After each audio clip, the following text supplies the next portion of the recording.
wala adad yajma'u wala makan yusmsiku, nggak ada tempat yang menahan Allah, wala zaman yudriku, tidak ada waktu yang kemudian akan mendapati Allah. Kenapa? Karena dia bukan benda. Maka semua zaman, tempat, waktu, dimensi tidak berlaku kepada Allah Subhanahu wa ta'ala, ya. Wala fahma yuqaddiru, tidak ada pemahaman yang sanggup menakarnya. Wala wahma yusawwiru, tidak ada asumsi yang dapat mencapai asumsi hakikat dia. Beriman orang itu akan mencapai apa yang diniatkan. Niat kita, bukan niat saya. Niat kita dulu berkhidmat di masjid-masjid, karena itu menjadi simbol, salah satu simbol di Tangerang Selatan, supaya ini mesti menjadi masjid Ahlus Sunnah. Walaupun kemudian beberapa teman-teman kita yang dulu bersama berjuang, ya kita di persimpangan jalan, ini kan istilah politik hari ini ya, ya jadi bersimpang jalan. Ya nggak apa-apa, kita nggak usah membicarakan keburukan mereka, tapi di dalam kitab Al-Anwar Al-Qudsiyah Imam Sya'rani, beliau melarang al-mujalasah ma'al ghafilin, duduk bersama orang yang lalai. Ciri-cirinya membicarakan keburukan orang, ya, keburukan orang dibicarain terus. Nah, kita kalaupun nyebut orang, insya Allah bukan niat menyebut keburukannya, tapi li-ihtiyat, sebenarnya hati-hati. Tidak ada maksud untuk menyebutkan keburukan orang, untuk hati-hati saja, litanbih sebenarnya. Nah, habis itu risalah Qusyayri ini paling panjang ya, sampai hampir khatam, cuma sisa sepertiga lagi. Sampai Butina sampai punya bukunya, Masya Allah. Ya, beberapa teman-teman kita sampai beli kitabnya, dan sudah ada terjemahannya. Ya, dulu dengan Pak Ardin, Pak Bambang itu, ada siapa lagi banyak. Ya. Namun akhirnya apa yang dialami Imam Qusyayri, saya pun mengalami. Walaupun saya nggak pantas disebut mengikuti beliau, tapi kita pun ingin mengikuti sirahnya beliau. Beliau ini 3 kali terusir dari kota Naisapur karena ada orang hasad kepada dia. Siapa yang hasad paling parah? Itu kelompok Mujassimah, Hanabilah Mujassimah, bukan Hanbali ya. Hanabilah itu konotasi negatif untuk Hanbali yang menyimpang akidahnya. Di Syafi'i juga ada, di Hanafi juga ada, ya. Mazhab Hanbali, mazhab fikih, bukan mazhab akidah. Namun ketika disebut Hanabilah itu konotasinya di dalam kitab-kitab itu negatif. Hanabilah itu Mujassimah dulu kebanyakan, ya. Kelompok-kelompok yang disebut Mujassimah. Tapi jangan salah paham, itu beberapa kitab aja, seperti kitab Ta'sisut Taqdis karya Imam Fakhruddin Ar-Razi, itu sebabnya dia disebut Jahmiyah oleh Syekh Ibn Taimiyah. Ya, jadi Imam Fakhrur Razi disebut aliran sesat oleh Ibn Taimiyah, padahal beliau Imamus Sunnah. Ya, beliau disebut Imamus Sunnah. Dan beliau mengatakan, ya, curhat beliau di kitab Maqalat Islamiyin kalau nggak salah. Apa kata beliau? Saya ini dituduh terjebak dalam falsafah dan ajaran sesat oleh sebagian orang yang hasad, kira-kira begitu ibaratnya, oleh teman-teman dia sendiri sesama aswaja. Itu terjadi. Nah, imam ini diusir berapa kali? 3 kali. Tapi jangan salah ya, imam ini jago main kuda, jago main pedang, dan dia pintar gulat, pesilat lah, jawara. Jadi Imam Al-Qusyayri ini jawara. Setiap dia diusir, itu kejadian terjadi di kota Naisapur. Apa yang terjadi? Ada penjajah masuk menghancurkan negeri, orang yang usir dia mati. Ya, kedua juga begitu, yang ketiga hampir-hampir sama. Dan persoalannya sama. Kelompok Hanabilah Mujassimah, bukan Hanbali yang naqi, nazih ya. Mereka meyakini kebalikan dari ajaran yang diyakini sebagai ajaran Sunnah oleh Imam Naisapur, ya, Imam Qusyayri. Ya. Setelah beliau buka, alhamdulillah, beliau menyebut fasubhana min aziz la hadda yanalu. Ini akidah beliau. Tidak ada had pembatasan yang dapat mencapainya. Nah, ini akidah halus sunnah. Karena ngomong ini dia diusir. Imam pengurus kitab Sahih Ibn Hibban, berarti Imam Ibnu Hibban, diusir dari kampungnya karena di kitab apa judul kitabnya Bu ya? Al-Matrukin ya. Ya.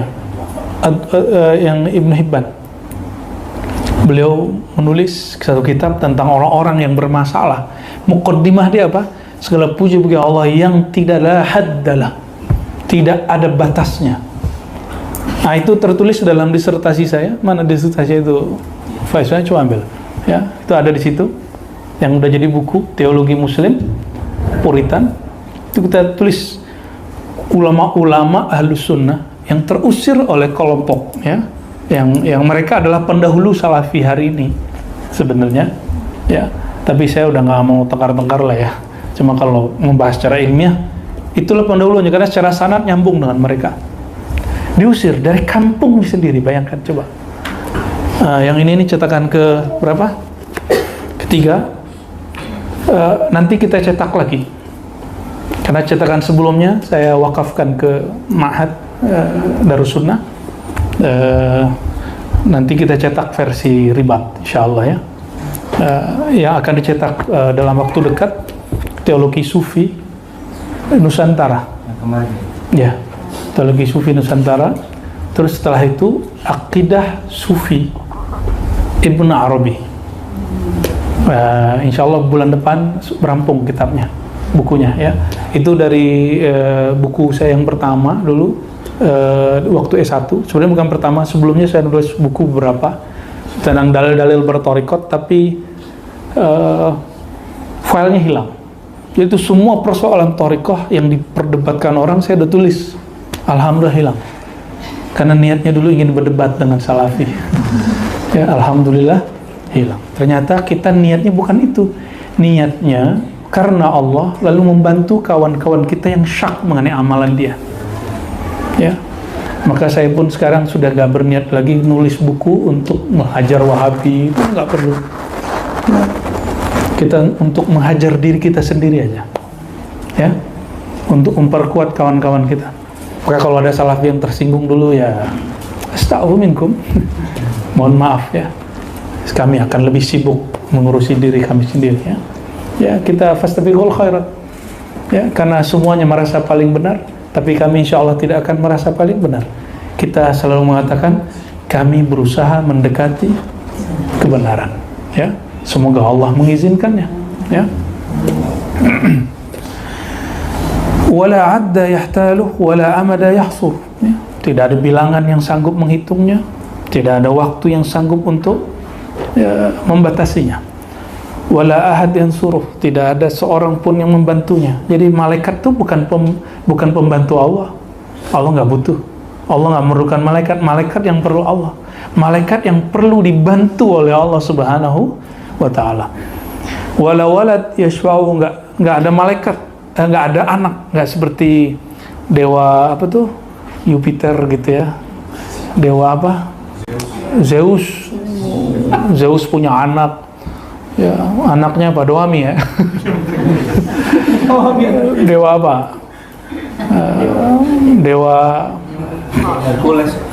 Dewa mabuk. Ya. Itu kan mitologi Yunani. Mitologi yang Tuhan beranak. Tuhan bersyahwat. Nauzubillah min dzalik ya. Wala adat yajma'u wala makan yusmsiku, enggak ada tempat yang menahan Allah. Wala zaman yudriku, tidak ada waktu yang kemudian akan mendapati Allah. Kenapa? Karena dia bukan benda. Maka semua zaman, tempat, waktu, dimensi tidak berlaku kepada Allah Subhanahu wa Ta'ala. Ya, wala fahma yuqaddiru, tidak ada pemahaman yang sanggup menakarnya. Wala wahma yusawwiru, tidak ada asumsi yang dapat mencapai asumsi hakikat dia. Terus gimana?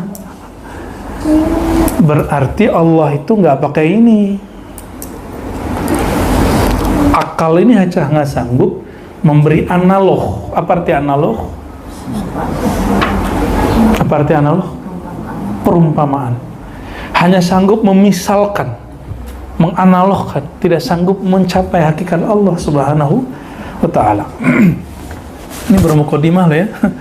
Lalu beliau mengatakan ta'ala, maha suci dia, maha tinggi dia. Jadi kalau ketemu teks Arab ta'ala'an, jangan terjemahin maha tinggi, maksudnya maha suci. Ayyuqal, daripada dikatakan, dipertanyakan kaifa huwa, bagaimana dia sekarang. Kalimat kaif itu nggak boleh pertanyakan kepada Allah, ya, seperti yang dicandain Buya Asfi dulu-dulu. Kaifa Rabbuna, jawaban Buya Asfi apa? Bila kaif, ya.